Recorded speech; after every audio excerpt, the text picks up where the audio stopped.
This channel does not promote any violent, harmful, or illegal activities. All content provided by this channel is meant for an educational purpose only. Top quality और consistent performance के लिए सिर्फ silver pump नाम याद रखना।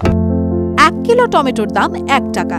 মাঠ থেকে tomato তোলার খরচ উঠছে না, তাই জমিতেই শুকিয়ে নষ্ট হচ্ছে টমেটো। চাষিরা বলছেন গাছ কেটে ফেলতে হবে। এবার অসময়ে চাষের পরামর্শ দিল উদ্যান পালন দপ্তর। হুগলি জেলায় টমেটো চাষ হয় 14,011 হেক্টর জমিতে। টমেটো উৎপাদন হয় প্রায় 25,000 মেট্রিক টন। বলাগড়, পান্ডুয়া, পোলবা, দাঁতপুর, চণ্ডীতলা সহ জেলার বিভিন্ন ব্লকে এখন ফলন্ত টমেটো গাছে ভর্তি। হুগলির টমেটো বাইরের রাজ্যেও যায়, তবে এখন সেই টমেটো যাচ্ছে না বলে জানান ব্যবসায়ীরা। চাষিদের মতে 1 বিঘা টমেটো চাষ করতে 25,000 টাকা খরচ হয়, অথচ টমেটো বিক্রি করে 10,000 টাকাও উঠছে না।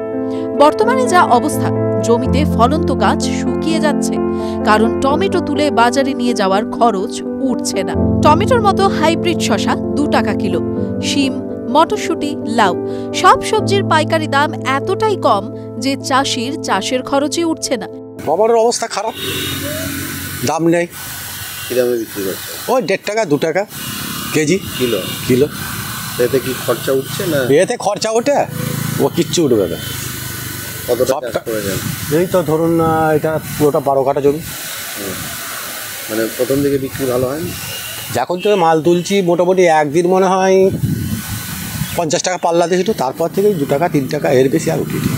এবারে শীতকালীন সবজি চাষের জন্য ভালো আবহাওয়া ছিল, ঝড় বৃষ্টিতে ক্ষতি হয়নি, যার ফলে উৎপাদন বেশি হয়েছে। জেলা উদ্যান পালন দপ্তরের অ্যাসিস্ট্যান্ট ডিরেক্টর শুভদীপ নাথ বলেন, সাধারণ যারা চাষি যারা সবজি চাষ সারা বছর করে তাদেরকে উৎসাহিত করা অসময়ের চাষে, আর একটু যারা ভালো চাষি আছে মানে প্রগতিশীল চাষি আছে তাদেরকে আমাদের আচ্ছাদনের মধ্যে চাষে নিয়ে আসা। একটু দামি যে স্ট্রাকচার সেটাতেও 50% সাবসিডি আছে আমাদের, আবার ছোট পলি হাউস সেটাতেও আমাদের সাবসিডি আছে। এবছর আমরা দুয়ারে সরকারের মাধ্যম দিয়েও এই পলি হাউসের আবেদন কালেকশন করেছি, এবং এমনি বাঁশের পলি হাউস আমাদের কিন্তু 14টি আমাদের এই জেলাতে আমাদের পরিকল্পনার ফলে হচ্ছে, এবং তাতে কিন্তু খুব সুন্দরভাবে ফসল হচ্ছে। চাষিদেরকে দুটো পদ্ধতি, এক হচ্ছে আমাদের এখানে এনে প্রশিক্ষণ দেওয়া, তার ফলে অসময়ের চাষ, খোলা মাঠের চাষ সম্বন্ধে তাদেরকে অবহিত করা, আচ্ছাদনের মধ্যে চাষ সম্বন্ধে অবহিত করা, যাতে তারা সবজির দামটা বেশি পায়।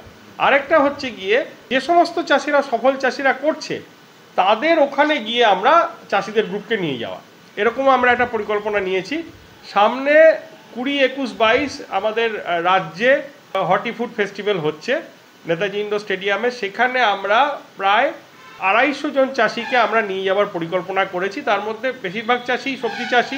আলুর চাষের সঙ্গে সঙ্গে আলুর জমির পরিমাণ কিছুটা কমিয়ে একটা লোক যদি পুরোটাই আলু না করে তাকে আমরা বলছি যে অন্য ধরনের মজুদ করতে পারবে এরকম ফসল করতে। এবার আমরা হাইব্রিড গাজর 2022 থেকে করাচ্ছি, চাষিরা সাফল্য পেয়েছে, এবং চণ্ডীতলা 1, পান্ডুয়া, তারপর হচ্ছে বলাগড়, পোলবাদাতপুর এই অঞ্চলের চাষিরা কিন্তু আমাদের সাবসিডি দিয়ে আমরা প্রথমে চাষ শুরু করেছিলাম, এবার কিন্তু সাবসিডি ছাড়াই তারা কিন্তু হাইব্রিড গাজর করছে। সেই হাইব্রিড গাজর আলুর সঙ্গে সঙ্গে উঠবে এবং সেটা থাকবে, এবং পুজোর আগে যখন এটা বাজারজাত হবে তখন কিন্তু আলুর থেকে অন্তত 3 গুণের বেশি তারা দাম পাচ্ছে।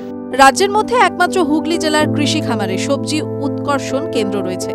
সেখানে কৃষকরা গাছের চারা যেমন সংগ্রহ করতে পারেন, পাশাপাশি তাদের হাতে কলমে প্রশিক্ষণও দেওয়া হয় বলে তিনি জানান। TV9 Bangla digital.